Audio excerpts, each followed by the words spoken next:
بسم اللہ الرحمن الرحیم۔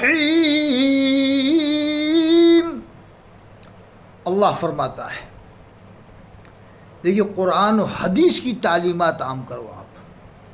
یہ مت کہو کہ تعلیمات اعلیٰ حضرت پر عمل کرو، تعلیمات اعلیٰ حضرت کو ہم عام کریں گے، پھر یہ جواب دینا کہ تعلیمات اعلیٰ حضرت وہی ہیں جو قرآن و حدیث، تو سیدھے سیدھے قرآن و حدیث کہو نا۔ یہ کیوں کہہ رہا ہو کہ ہم تعلیمات اعلیٰ حضرت کو عام کریں گے، یا کیوں کہہ رہا ہو کہ ہم فتاوی رضویہ کو عام کریں گے؟ یہ کیوں نہیں کہہ رہا کہ ہم قرآن و حدیث کو عام کریں گے، سنیت کا کام کریں گے؟ یہ نقیب الرحمن ہے اور یہ ہے وہ ہے فلاں ہے ڈھماکے، یہ بات جمتی نہیں ہے کہ ہم فتاوی رضویہ کو عام کریں گے، اور اگر اسی طرح سے دیوبند والے کہنے لگ جائیں کہ ہم تھانوی صاحب کی تعلیمات کو عام کریں گے۔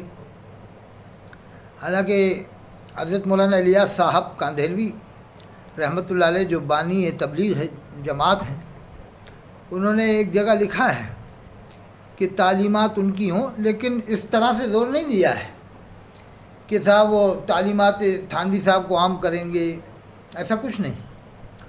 قرآن اور حدیث کو عام کریے آپ۔ دیکھیے جو حق باتوں میں وہ کہوں گا، مجھے کسی مسلک سے کوئی ایسا لینا دینا نہیں ہے، میں تو سب مسلک والوں سے مل لیتا ہوں، کیا ہے دیوبندی ہو، کیا ہے بریلوی، اہل حدیث سے حالانکہ میرا رشتہ ناتا نہیں ہے، لیکن کبھی کوئی مل جائے تو مل بھی لیتے ہیں کہ اللہ کا بندہ ہے، اللہ رسول کو تو مان رہا ہے، کم سے کم صحابہ کرام کوئی مانتا ہے، اہل بیت کوئی مانتا ہے، وہ الگ ہے کہ وہ بدتمیزیاں کرتے ہیں، لیکن عام تعلقات میرے نہیں اہل حدیث سے، میرے تعلقات صرف بریلوی اور دیوبند والوں سے ہیں، دونوں میں آتا جاتا ہوں۔ اب بطور تقیہ بازی کے لو یا بطور افہام و تفہیم، یہ جو بھی سمجھ لو آپ، تقیہ بازی تو دونوں ہی کر لیتے ہیں، فریقین میں سے دونوں کر لیتے ہیں، جامع ازہر جا کے یہ کر لیتے ہیں، ادھر جا کے وہ کر لیتے ہیں، دیکھ لیتے ہیں دونوں معاملہ کہ بھائی کیسے گاڑی چل سکتی ہے، تو دونوں ہی تقیہ کرتے ہیں بریلوی دیوبند والے۔ وہ تقیہ کرنا کوئی ایسا برا بھی نہیں ہے کہ یعنی کام چل جائے، تو اس حساب سے تقیہ کرنا کوئی برا نہیں ہے۔ وہ دوسرا تقیہ جو ایک اور ہے، وہ تقیہ ایک الگ چیز ہوتی ہے جو شیعہ پارٹی کے اندر ہے۔ تو ہم لوگوں کو چاہیے کہ ہم لوگ نبھانے والی بات کریں۔ 30 کروڑ کی آبادی مت بتاؤ، اگر تم جب ایک دوسرے کو مسلمان نہیں مانتے ہو تو پھر 30 کروڑ کی آبادی نہ دیوبندی بتائے، نہ بریلوی، نہ اہل حدیث، نہ مودودی۔ مگر جس جماعت سے پوچھو آبادی کتنی ہوگی مسلمانوں کی، تو دیوبندی، بریلوی، اہل حدیث، مودودی، شیعہ، سب کی یہی زبان ہوتی ہے کہ 30 کروڑ۔ ادھر زبان سے کافر، دل سے مسلمان، اسی کو اقرار باللسان و تصدیق بالقلب بھی کا مطلب سمجھو۔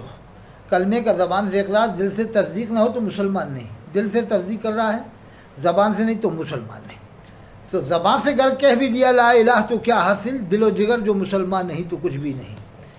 زبان سے اقرار ایک دوسرے کو کافر مشرک کہنے کا ہے یا گمراہ کہنے کا ہے، زبان سے ہے، دل سے نہیں ہے۔ دل گمراہ نہیں کہہ رہا، دل کافر نہیں کہہ رہا، دل مشرک نہیں کہہ رہا۔ اب آپ کہو گے کہ اس کی مثال دلیل دیتا ہوں۔ ابھی دیوبندی مر جائے، دیوبندی کی موب لیچنگ ہو، بریلوی کی موب لیچنگ ہو، اہل حدیث کی موب لیچنگ ہو، مودودی جماعت کی موب لیچنگ ہو، یہاں تک کہ شیعہ کی بھی موب لیچنگ ہو، یہاں تک کہ شیعہ سے بھی آگے بڑھ کے کہتا ہوں کہ قادیانی کی بھی اگر موب لیچنگ ہوگی تو پانچوں جماعتیں، دیوبندی، بریلوی، اہل حدیث، شیعہ، سب ایک ہو جائیں گے کہ ہمارا آدمی مرا، ہمارا بھائی مرا، بھلے ہی وہ مسلمان مانو یا نہ مانو، لیکن یہ ہوگا وہاں کہ ہمارا بھائی مرا ہے، بھلے ہی وہ کچھ بھی ہو عقائد کے اعتبار سے، کچھ بھی ہو۔ شیعہ بھی اس سے رشتہ نہیں کرتے قادیانی سے، لیکن جب مرے گا موب لیچنگ کے وقت میں تو اس کا بھی ہمدردی کے ناطے ساتھ دیا جائے گا، اس لیے کہ دل یہ مان رہا ہے کہ یہ گستاخ رسول نہیں ہے، عقائد کے اعتبار سے بھلے ہی کفر کی حد پر پہنچ چکا ہو یا گمراہی کی حد پر پہنچا ہو، لیکن گستاخ رسول نہیں۔ اس لیے کہ گستاخ رسول جو ہوتا ہے اس کا درد دل میں نہیں ہوتا ہے، اس کا درد دل میں نہیں ہوتا۔ ایک بات بہت پوائنٹ کی بتا رہا ہوں میں آپ کو، جیسے وسیم رضوی ہے، ابھی مر جائے کسی کو غم نہیں ہوگا، نہ کوئی احتجاج کرے گا۔ سلمان رشدی ابھی مر جائے کوئی غم نہیں ہوگا، یا XYZ کوئی بھی جو گستاخ رسول ہوگا وہ کہیں بھی مر جائے، مشرق سے مغرب، شمال سے جنوب، کوئی غم نہیں ہوگا۔ ہاں بنام مسلمان ہے، اگر وہ کفر کی حد پہ ہے یا نہیں ہے، یا ہمارے غلط فہمیوں میں ہمارا معاملہ ہے کہ یہ شرک پہ ہے، یہ کفر پہ ہے، یہ گمراہیت پہ ہے، یہ ہمارا نظریاتی اختلاف ہے۔ لیکن دل پہ درد ہوگا اگر وہ بنا مسلمان دیوبندی بریلوی اہل حدیث، دل پہ درد اسی کا ہوگا جو اسلام میں داخل ہے اور یعنی وہ اس کفر کی حد پر نہیں پہنچا ہوگا۔ کفر کی اگر حد پہ پہنچا بھی ہے تو ہمارے نظریاتی اختلافات ہیں، لیکن گستاخ رسول تو نہیں ہوگا۔ وہ گستاخ رسول کا غم کسی کو نہیں ہوتا ہے۔ اور ایک اور یاد رکھنا، گستاخ رسول قرآن کا حافظ نہیں ہوتا، وہ گستاخ رسول کے لیے زمین ٹائٹ ہو جاتی ہے۔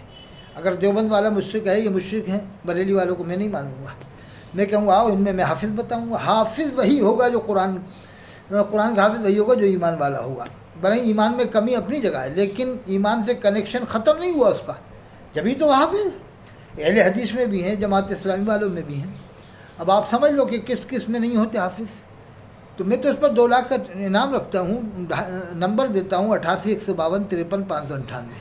اگر آل ورلڈ مشرق سے مغرب، شمال سے جنوب، جس کا عقیدہ حد کفر پر ہو اور ظاہراً وہ کفریہ اس کے معاملات ہوں، ظاہراً، باطناً نہیں، ظاہراً، اور ضروریات دین سے وہ انکار کرتا ہو، تو پورے قرآن کا حافظ تو کیا 10 پارے کا بھی حافظ نہیں ہوگا۔ گستاخ رسول تو بہت بڑی بات ہے، گستاخ صحابہ بھی قرآن کا حافظ نہیں ہو سکتا، 10 پارے یاد نہیں کر سکتا۔ گستاخ اہل بیت بھی قرآن کا حافظ نہیں ہو سکتا۔ یہ میں دماغ کھولنے کے لیے کر رہا ہوں، میرا تعلق کسی جماعت سے نہیں، میرا اسلام سے تعلق ہے۔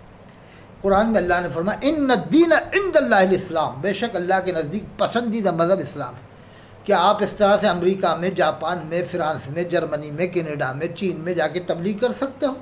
یہ دیوبندی اور بریلوی اہل حدیث سے بھگا دیں گے نئے جو مسلمان ہو رہے ہیں نا، بہت بڑی تعداد میں مسلمان ہو رہے ہیں۔ یہ باتیں سن کے آپ کو ٹکٹ کٹا دیں گے، انڈیا جاؤ یار، یہاں کیوں لڑائی جھگڑے کروا رہا، نہ کوئی یہاں تقویت الایمان جانتا، نہ حفظ الایمان جانتا، نہ صراط مستقیم، نہ فتاوی رشیدیہ، نہ فتاوی رضویہ۔ ان کتابوں کو پڑھتے ہی نہیں ہیں عام طور سے لوگ باغ، نہ جانتے ہیں ان کتابوں کو۔ اب بلا وجہ کافر بنانے کا سسٹم، اللہ ہم سب کو سمجھ عطا فرما بس۔